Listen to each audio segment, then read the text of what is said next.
What's up, YouTube land? Xeno Gaming here for the third episode of the MotoGP career mode. Here today we are at the Saxon Ring and the Red Bull Ring for the German and Austrian Grand Prix. First up we have the German Grand Prix, a wet one, and here is our best qualifying lap. So starting the lap now, coming into turn 1, trying to look for the white lines on the side of the track for your braking reference. Try to be really tight through the corner and keep it tight through turn 2 and 3 here as well to maximise the best potential out of your lap time. So probably just a bit touch wide there, but it's okay because you can swing the bike back in and then quick change of direction for turn 4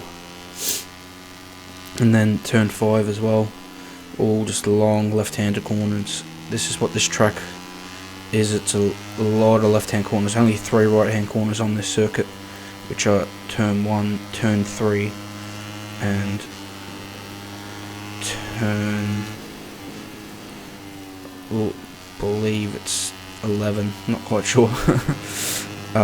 Just love this part of the track, by the way, just can absolutely flow the bike through at high speed. Yeah, it is turn 11 as the other right-hand corner, which is here now. Best part of the track, I reckon, just coming down the hill flat out in 5th gear, move up to 6th, and then hard braking once you see right about now where that whiteboard is, back down to 3rd gear, keep the 2nd gear actually, trying to keep the bike as tight as possible. Good exit out of there. Now for the last corner, tricky last corner, uphill, off camber, and missed the apex there, ran a bit wide, but it is my best lap from the Saxon Ring, which was good enough for first place at this current time, but by the end of the session it was good enough for 4th place.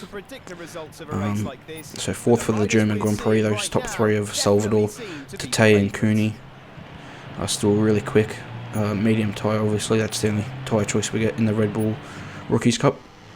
So here we go today for the German Grand Prix. 10 red lights. And it's lights out, and here we go for the German Grand Prix.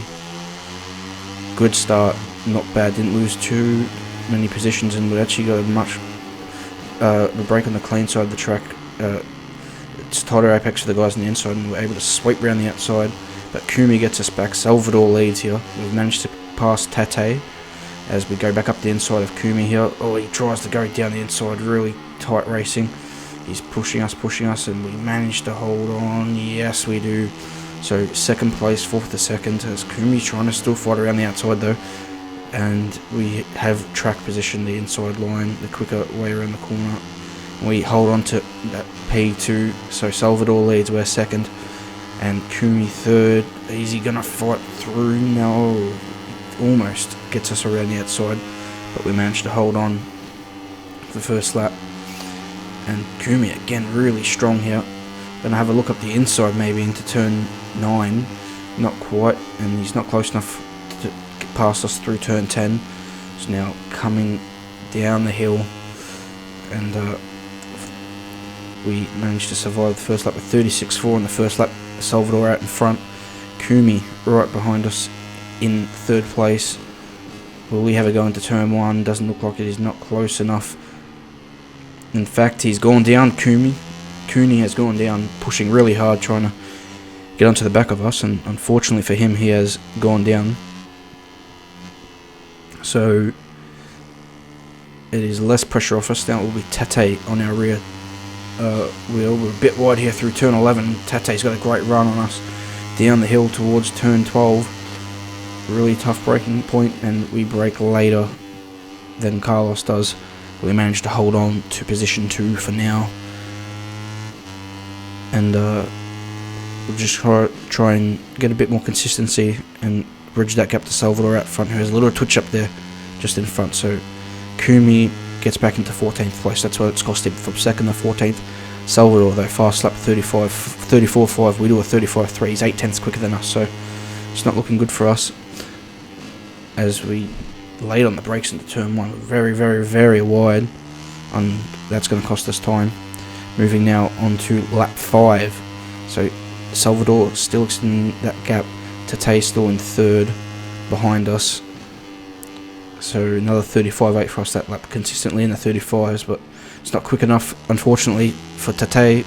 He has crashed as well at turn 1. It's a really tricky conditions with the damp track, and he has unfortunately found victim to that. Now lap 7, no one pressuring us behind. We can't catch Solder up front, but I've made a mistake here. Gone too deep into turn 1 off the track. Did a good job to miss the wall, not actually put the bike on the deck. We were able to get back on track without losing a position, but we lose a bunch of time. Really unfortunate error there.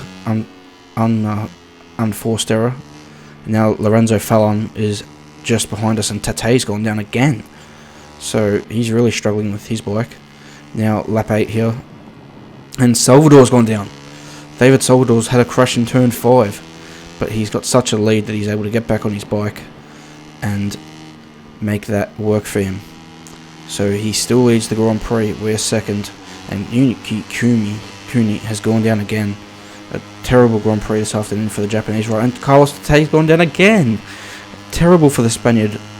Just horrible for those two up front, down the back. I mean, having a terrible afternoon. And Salvador's gone down now.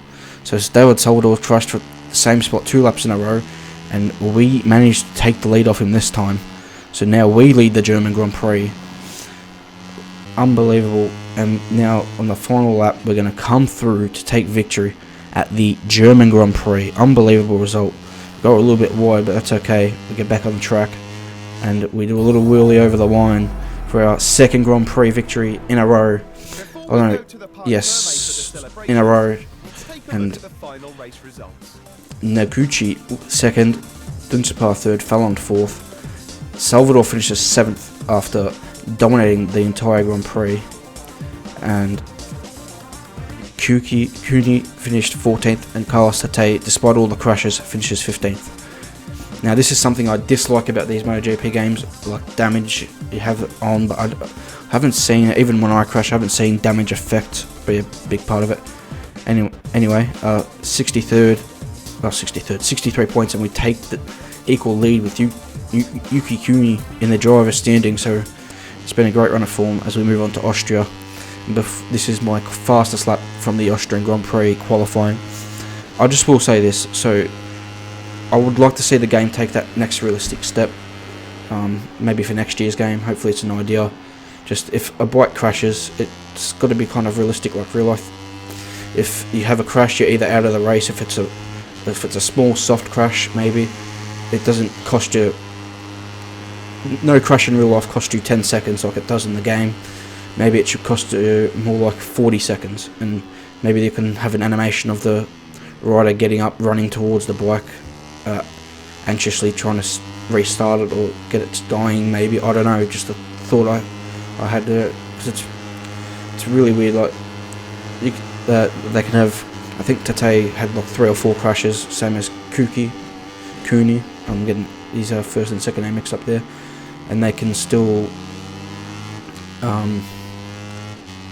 They're still able to finish 14th and 15th when realistically they probably shouldn't be able to finish a race, because the bike would just be absolutely destroyed if you fail that many times. And you know, it would just be like another part of the game that would like take that next step.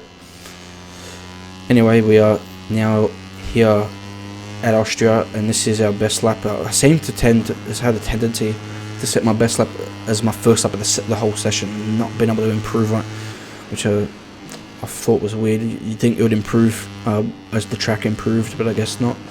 As we come across the line, we were looking a little bit stronger around Austria compared to the top 3 than we were in Germany. So that's good signs, as we set a 1 minute 40.9 as our best lap, which would for now put us first, but that would end up P4 on the grid with 8 tenths behind Yuki Kuni, our championship rival, with Tate second and David Salvador in 3rd place. So we've got an exciting Austrian Grand Prix here at the Red Bull Ring with the Red Bull bikes. So with the big ball in the middle of the track, I think it's one of the best monuments around any track. It just looks absolutely stunning, that Red Bull, that ball in the middle of the circuit. Medium tyres on for this dry race. It was refreshing to have a dry race after 2 wet ones in a row. So A completely dry weekend at Austria was really nice. Anyway, 5 red lights, got to get a good start here. And then it's off for the Austrian Grand Prix, 9 laps here today. And a good start, but not the best start. We're down to 6 for now. We laid on the brakes at the turn 1, go across the curb, and pull back in the 4th place off the exit turn 1. Now we're in Salvador's slipstream, and hopefully we're going to make a move on him into turn 3. So Yuki Kuni leaves. We're very late on the brakes, really late on the brakes. Almost get running right into the side of Carlos Tate. Luckily for both of us, neither of us fall off the bike. We're able to continue. Really late in the brakes, almost made it work. Had to use him as a bit of a break, but now can we get him down into turn 4? And no, we can't. Tate's able to sweep around the outside of us and take that position. So we are now up to 3rd place, and we'll have to do our best to try and stick with these two. They are slightly quicker than us. Still on this 120% hour, I just can't compete with these top 3 in terms of raw pace at most tracks. There's a few, like Dutch Grand Prix, we could, but all the other tracks, it's been about a second they've been quicker. But anyway, nothing happened in that race. The top 2 got away. David Salvador was behind us about a second the whole way, but never challenged us. At some point, I picked up a 4/10 penalty for cutting a corner. Probably should have shown that in the video. Doesn't matter. As Yuki Kuni wins the Austrian Grand Prix, Carlos Tate would finish 2nd. I would finish 3rd, as we had just enough of a gap to Salvador to make sure we would hold on to that 3rd place despite the time penalty. 2/10, we'll finish ahead of Salvador, with Falan 5th, Noguchi 6th, Marcos Urati 7th, Barry Baltas 8th, Jason Dupasquire 9th. So good Grand Prix, but a pretty boring one, if I had to say so myself. There's the rest of the riders and where they finished respectively. So that will be the 2 races from today's episode. As we now 9 points behind Yuki Kuni in the Drivers' Championship, or the Riders' Championship. I'm always mixing up F1 and MotoGP when it comes to the language lingo. It's always been weird. A lot of people that are into motor racing, Formula 1 mostly, that try to do MotoGP things tend to use that lingo, which is unfortunate. But anyway, I will say this though, we've got the last 2 races were at the San Marino Grand Prix and Aragon, and as I stopped recording that video, for whatever reason my computer shut off, so those videos got wiped from the memory, unfortunately. But I got 2 4th places in those 2 races, which was unfortunate, especially at Aragon, because we had good pace at Aragon to compete. But we did, after that season, we did sign with a Moto3 team called the Snipers team, which is a pretty good team, one of the better ones in Moto3. So that's what we'll be doing for the next season in Moto3. Be competing as part of Team Snipers with the bad boy himself, Romano Finardi, as our teammate. So that's going to be quite a challenge. I hope you guys enjoyed the video today. Please remember to leave a like, subscribe, any feedback you got in the comment section below, and I'll see you guys next time. Goodbye.